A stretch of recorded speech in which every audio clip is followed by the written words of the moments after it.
Les amis du Ruiz Club, salut à tous, j'espère que vous êtes en forme. Soyez les bienvenus à Nice, le centre d'entraînement de l'OGC Nice. Un homme nous attend et vous le connaissez par cœur. Notre hôte, écoutez bien, a joué face à une figure. Numéro 10 du Barça des années 90 pour les plus jeunes, Monsieur Romario. Qui est notre hôte? Interview Free Ligue 1, c'est parti.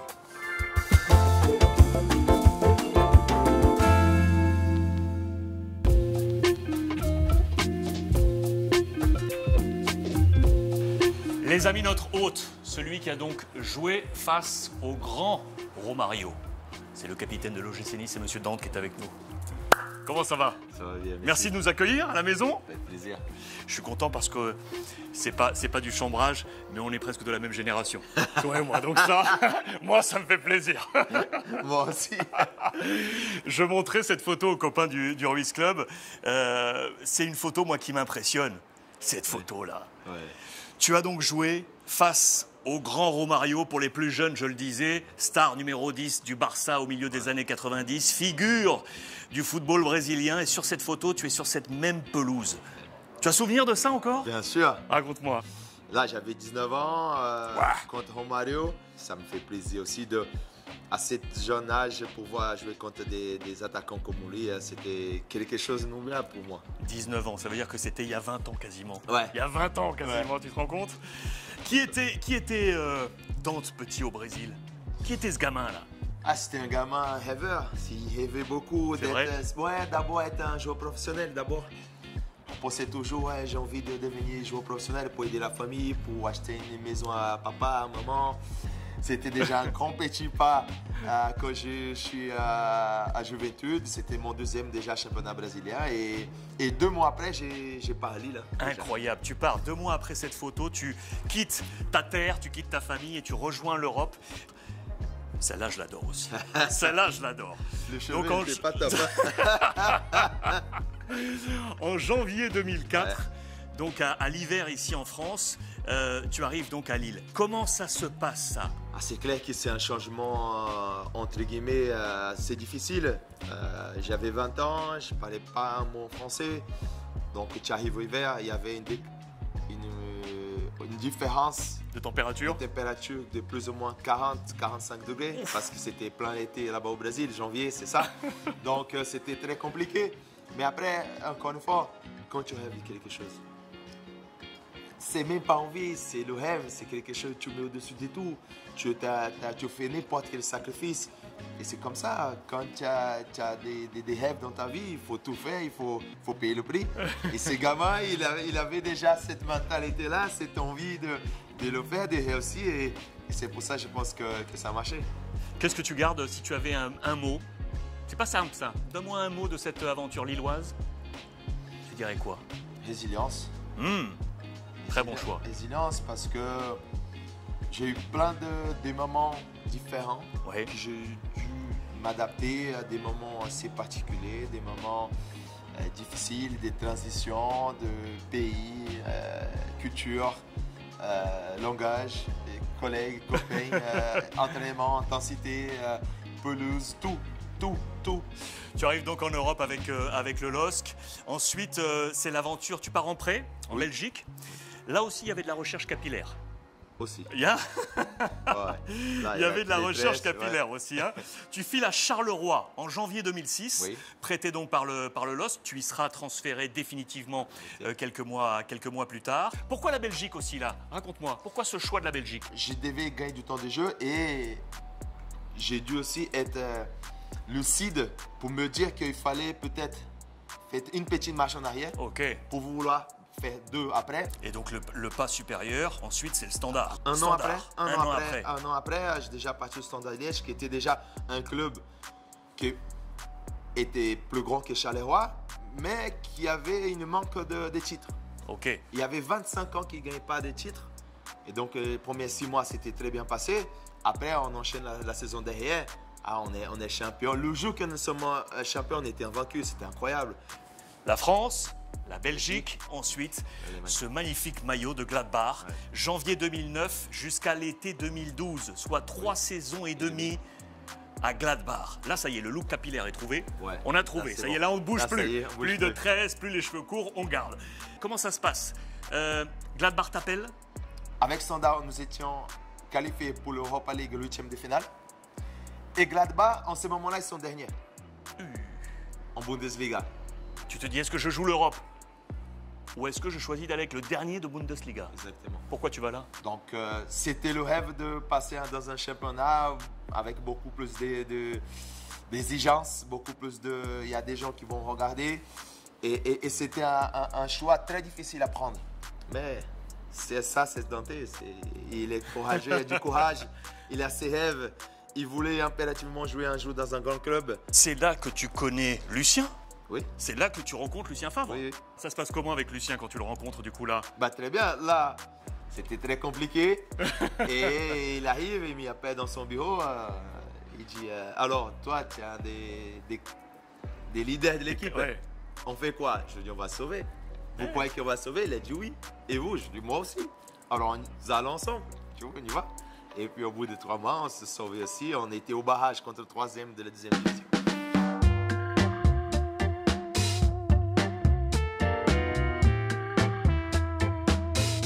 2012-2015, là, tu es sur le toit de l'Europe. 3 saisons au Bayern Munich. Raconte-nous ça parce que le rêve du gamin de Juventud de 19 ans, il est là. Il est là. Il est là. Il est là, il est arrivé et j'arrive en 2012 dans un club comme ça. Après, la question que je me suis posée, c'est quoi? Est-ce que tu es content d'arriver ou tu es content de réussir? Ah, dans la nuance est importante. La défense centrale du Bayern était Boateng, Bachterberg. Oui. C'était 2 internationaux Deux allemands. monstres. Ah, bien sûr, avec Van Buiten aussi, donc c'est pas simple. Hein. Et là, j'ai gagné ma place, j'ai tout donné de moi-même. Cette année, la première année, on gagne tous les titres, donc la Champions League aussi. C'est l'année d'après, il y a Pep Guardiola qui débarque, on fait encore un doublé, inoubliable. Tu gardes des contacts avec Lucien là toujours, hein? Oui, oui. Il y avait Oui. Dès que tu l'as connu, tu as toujours gardé Garder contact le avec lui. contact parce que je pense que c'était quelqu'un qui m'a aidé à Arriver là. à hausser le niveau, oui, pour Ouais. arriver là. Et on aimait beaucoup toujours échanger par rapport à la tactique, la façon qu'on joue, pourquoi on faisait ça, pourquoi cela. Et c'est quelqu'un que j'apprécie beaucoup et c'est pour ça qu'on a gardé contact toujours par rapport aux matchs qu'il nous voyait. C'était très sympa. La progression, elle est là, la Ligue des Champions, le sommet. Et puis il y a cette saison. Oui. Je ne sais pas comment la caractériser cette saison. Wolfsburg, 2015-2016, tu quittes donc le Bayern, tu restes en Bundesliga, une seule saison. Ouais. Est-ce que c'est une saison réussie ça pour toi? Je sentais que j'avais besoin d'autre chose. Tout le monde veut que tu restes. Tu as encore 2 ans de contrat au Bayern Munich, tu dis non, je m'en vais. Parce que je pense que le cycle était fini. Le cycle était fini pour moi. Pour moi. C'est clair, Pep, il changeait beaucoup plus l'équipe. J'ai peut-être allé commencer à jouer moins et c'est pas ça que j'avais besoin. C'est une saison réussie, oui. Malgré que j'ai resté qu'une saison. Mais si j'ai resté une saison, c'est à cause de Lucien. C'est à cause de Lucien. Eh oui, Mais il c'est m'appelle Lucien. tous les temps, il dit ouais, dès que je trouve un boulot, il faut que tu viens avec moi. viennes, il faut que tu viennes. Tu dis, quoi, tu allais, vas-y, trouve quelque chose. Il t'appelle en 2016, m'appelle il te dit 2016. je fonce à Nice, Ouais. viens avec moi. Lui, il m'a présenté le projet, il m'a tout expliqué. Je me suis dit, coach, ça me fait plaisir de travailler avec vous dans un club qui veut grandir, dans un club qui a un projet. 7e saison donc ici, à Nice. Je t'ai posé cette question tout à l'heure. Donne-moi un mot pour me caractériser ce que tu es, ce que tu vis, ce qu'est pour Nice. Ce que tu es pour Nice aujourd'hui, ce qu'est Nice pour toi. C'est une question d'amour. Tu arrives, tu commences à te chanter. Tu vois, c'est comme une belle femme. Tu arrives, tu commences la drague. Au début, c'était que pour des moments un peu courts. Et après, tu vois, à la fin, tu t'es marié. Et du coup, on parle d'amour, parce qu'il y a un amour également entre vous. Quand Lucien est revenu là, ça t'a fait quoi? Écoute, ça c'est ma 3e fois que j'allais travailler avec lui. C'est clair que c'est quelqu'un que je respecte beaucoup. J'apprécie beaucoup sa philosophie, son amour pour le foot, Ouais. son amour de transmettre, de faire les gens progresser, d'être minutieux sur les détails. Il sait que le résultat est très important, mais il se concentre beaucoup plus sur le contenu. J'ai Deux dernières questions et la première, elle est de fait donnée par une petite interview. Je vais te la montrer parce que je sais qu'elle va résonner chez toi. Salut Paille, j'espère que tu vas bien. On m'a demandé de te faire une vidéo avec une anecdote qui décrit l'homme que tu es, le capitaine que tu es. Alors moi je vais prendre l'exemple du match à Rennes où on est mené 2-0 à la mi-temps, où on voit pas le jour et il y a un peu le feu dans le vestiaire. Et là il y a un homme qui se lève, un homme avec des gros cheveux, qui dit les gars, calme, on va pas faire match nul mais ce match on va le gagner. Et là tu as réussi à instaurer une certaine sérénité, une prise de conscience comme quoi on était capable de gagner ce match. Et malheureusement on l'a pas gagné mais on a fait 2 partout et on a la balle de match dans les derniers instants quand on rate. Mais voilà, tu as réussi à retourner une situation juste avec ta parole et avec ton expérience, tout simplement, Paille. Une grosse bise, mon Paille. Merci. Johan Cardinal. Merci, c'est Figure gentil, de- ça fait plaisir. Cette vidéo, elle m'intéresse et cette question elle m'intéresse parce qu'il y a cette notion de capitanat. Je repense à tes mots que tu as eus avec Lucien dans ta première expérience en Allemagne où tu as dit « Coach, on va y aller au combat ». Pour les plus jeunes qui nous regardent, et je pense notamment aux jeunes capitaines de l'OGC Nice, c'est quoi être un capitaine aujourd'hui? C'est déjà avant de penser à soi-même, penser à l'équipe. Et deuxième, un grand capitaine, il parle, il corrige, mais il le montre aussi.